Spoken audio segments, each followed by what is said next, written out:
Hi sa mga Nostronatics! Thank you for watching and sharing my videos. Today is another day. Ito po ang karugtong sa tinutulungan ko. Gagawin po namin ngayon ang pagtawid, pero bago yan, titignan po namin sa cards kung meron pa bang ibibigay sa amin. Handa ka na. I want you to pick.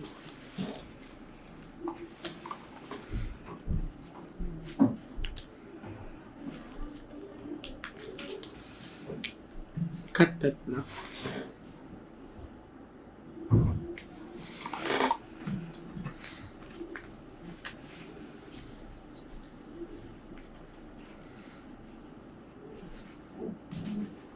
Kuha ka ngayon ng 7 cards, so total lagay mo dito.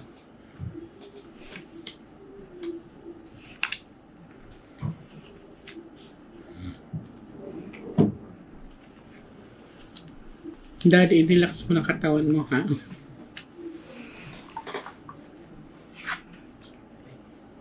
Pag may jack dito, siya na to.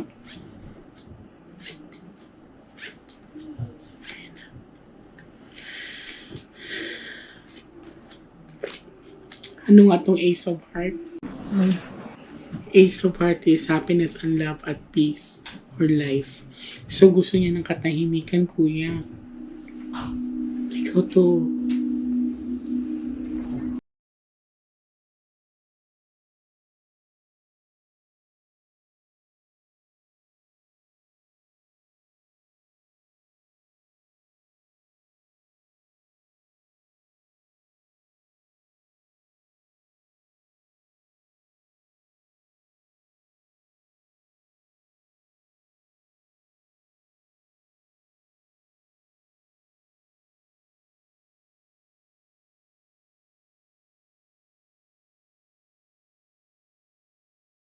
Na yung Ace of Heart.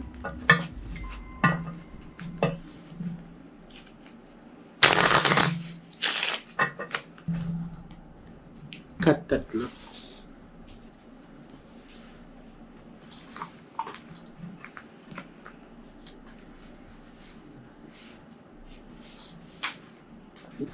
Kuha ka ngayon, darling, ng 9 cards of total lagay mo dito.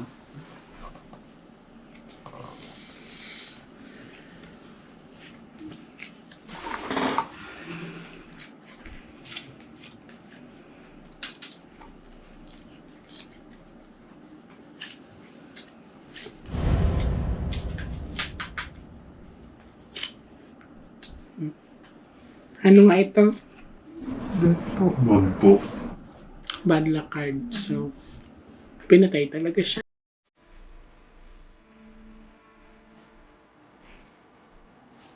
Sipin mo, kuya. Gusto niyang katahimikan.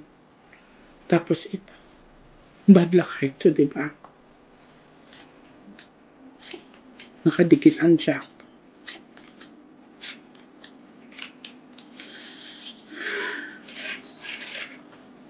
Last cards, tapos tatawid na tayo.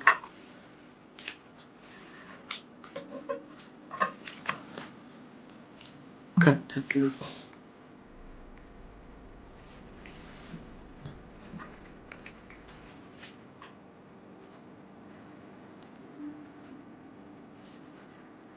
Kuha ka ng last 12 cards sa total.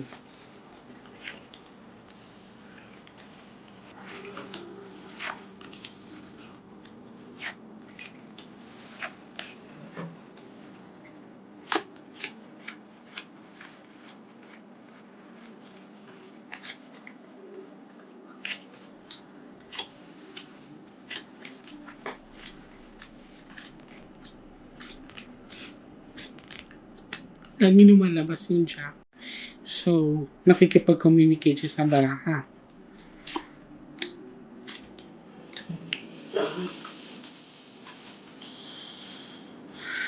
Kuya, pangalawang beses lumabas ang bad luck card.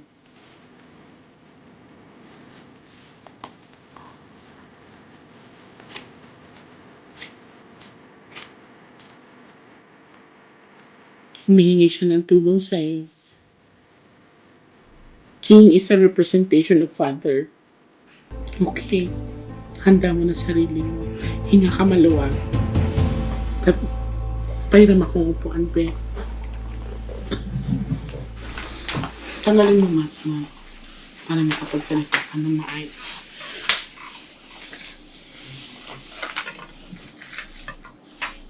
Kuya, ikaw yung pag-asa namin, ha?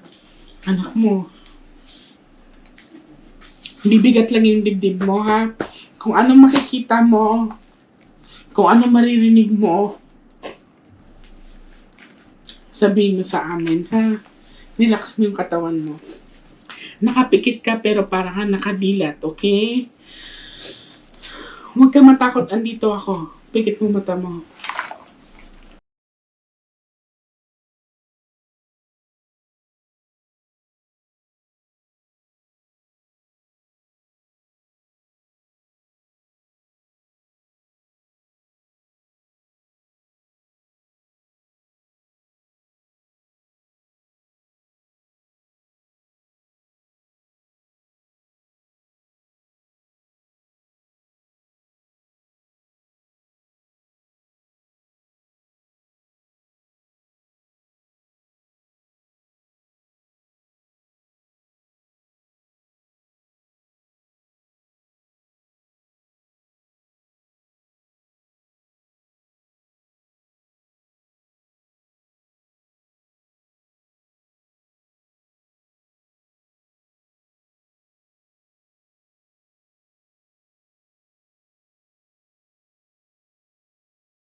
Solusyonan po yung problema natin.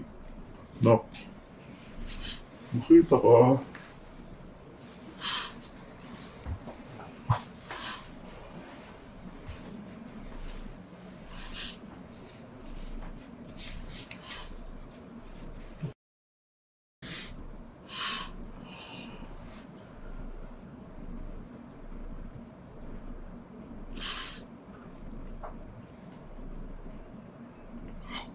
Wala pa rin. Sige lang. Makikita mo. Huwag kang matakot. Salamat.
Salamat ka sa akin.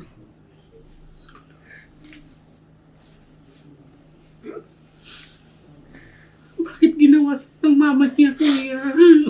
Anong bakit? Bakit ginawa sa'yo yan?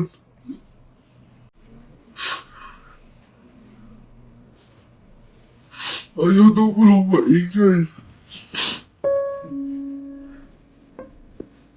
Dahil matutulog daw po yung mama niya.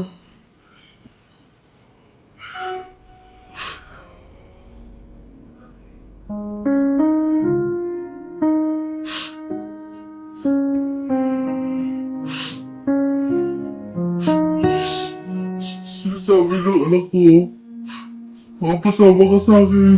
Wag. Ibabalik kita, kuya. Hinga ka maluwag. Hinga ka maluwag.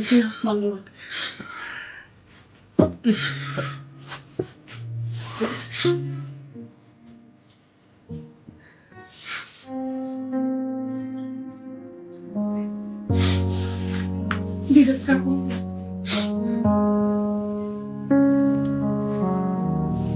Tignan mo na. Sinabi niya na sa'yo. Oo.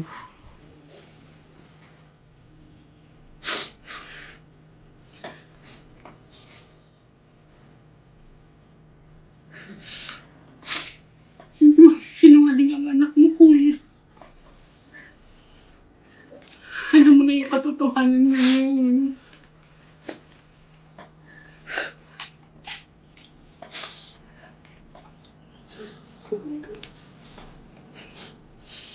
Pag-isip mo mabuti, hindi magsisinungaling ang anak mo.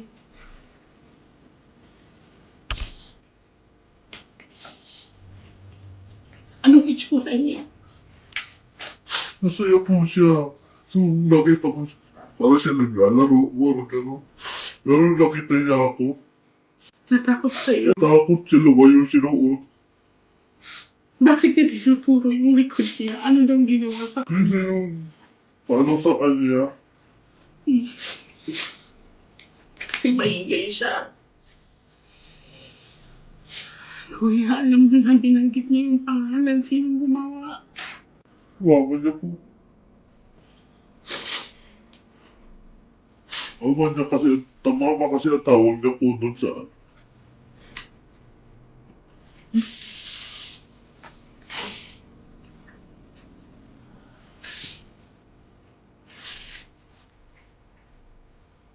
ngayon lang sa bahay lang po. Pagka ano, ako naiipit po eh. Pagka ano, nagbabatawag pa kumatay, dadalawin daw po. Pagka nagpakamatay daw, dadalawin daw kami. Sinasabi ng ano mo yan? Kuya, Hindi ko magawa paalisin. Pagka ano, ako yung naiipit. guilty siya eh. Tapos mananakot pa siya ngayon. Kaya nung naggaling kami dito, 3 araw di siya kumain. Bakit di siya kumain? Puro cobra, saka soft drinks lang po. Kasi nga nalaman niya na magkakasama po kami. Hindi ako natatakot sa kanya, kuya. Para sa anak mo to. Para sa'yo. Para sa anak mo pang isa. Kung magpakamatay siya, hindi mo nakasalanan yun. Yun nga po, kinakatakot ko eh. Mga ako po yung balikan ng pamilya. Kasi sa bahay po eh. Ano na lang yan? Palusot na lang niya yan. Alam niya sa sarili niya na may kasalanan siya. Alam niya kung paano kunin ang loob mo. Alam niya paano katakutin. Nanggigigil ako. Pag ano, tahimik lang po sa bahay. Hindi po ako sasalita pagka naggagalit po siya eh. Siya pa ang may galit sa'yo. Ayaw niya nakikita, nag-uusap kami ng anak ko. Kaya siya lagi siya Kasi natatakot siyang malaman mo na magsabi yan. Kuya, kailangan mong kumilos. Yung nga po, hinihintay ko na lang po yung demanda nila eh. Nasa kote na po eh. Ano, Ano nang update doon? Wala po ang last, ang last hearing po nila ng Lamputs. Di na po nasundan. Nag-follow up na po kami pero sabi hintayin na lang daw po yung subpoena. Hindi lang po hinihintay ko po. Malakas ang laban mo ngayon. Tingnan mo yung anak mo ang nagsalita na.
Nasa third floor lang Nasa po. third floor lang po sila. Kaya nangyayari po nun, hindi po namin alam kasi nilalak po yung pinto sa taas. Kaya kahit humingi ng tulong tong mga to. Kuya, paano pag may gawin siya sa'yo masama? Hinaya ko na lang po.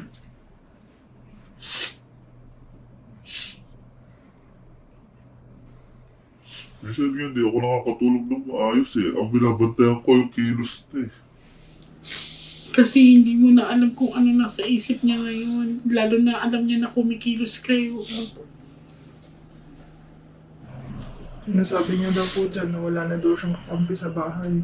Sabi niya pag namatay daw siya, mamultuhin niya daw kami lahat. Huwag ka matakot, kuya. Andito ako. Babalikan niya raw po lahat ng pamilya ko. Kung bakit kailangan niya sabihin niya? Kasi wala daw po siyang kampi. Lagi daw siya inaaway. Sabi ko nga kung wala akong ginawa. Magpapabiktim pa siya? Nanggigigil talaga ako. Parang gusto ko siyang sugurin doon. Kung gaya niya ito, uuwi na naman ako doon. Palipas ka muna ng oras. Ngayon sinabi na sa ng anak mo kung anong ginawa sa kanya.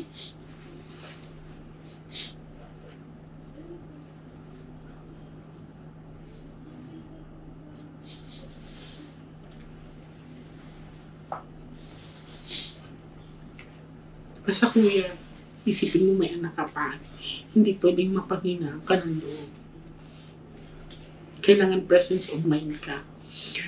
Magbantay-bantay ka din sa mga niluluto niya, ha? Parang kinukutuban kasi ako. Oh, shit. Bigla ko kinukutuban, promise. Hindi po inaamit.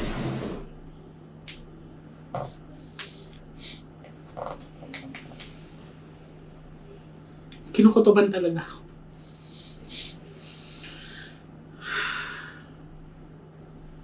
Laki kitang ang kakamustahin. Sino nga na-contact niyo dito? Si Ma'am Irene po. Kakamustahin kita palagi. Kailangan alerto ka, kuya. Lagi nakalakbay yung ano nila. Yung third, ngayon po, yung third floor nila, pag aalis siya, nilalak po ng sa... So wala nakakapasok. Eh, Kasi may minsan- pananakot siya eh. Actually po, minsan ako po, Natatakot din ako baka kasi mag-start siya ng fire. Alam mo yun, damay-damay na lang tayo lahat. Naging alert ako ngayon. Alam na nilang kumikilos kayo. Okay? Kuya malinaw, sinabi ng anak mo, sinong gumawa sa kanya? Alam ko nung una nagda-doubt ka na hindi niya kayang gawin yun, pero pinakita na sa'yo.